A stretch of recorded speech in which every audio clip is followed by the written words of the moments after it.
How to create Wells Fargo username and password. Welcome, and let's get right into this tutorial. To create your Wells Fargo username and password, start off by launching your preferred browser in your device. Search for Wells Fargo.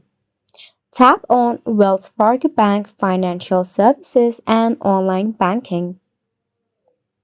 You'll be redirected to the login portal.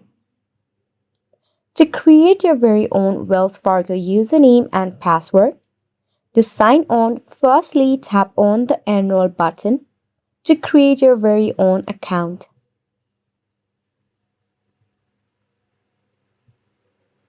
The enroll process is pretty simple. All you have to do is enter your SSN or ITIN and DOB. Tap on I don't have an SSN or ITIN. In that case, you can enter your card, loan, or account number to enroll. Once you are done, click on the Continue button. After a thorough review of your personal details and more, you'll be able to create your very own Wells Fargo username and password. And it's a wrap for the video as well. Thank you so much for tuning in. We'll see you very soon.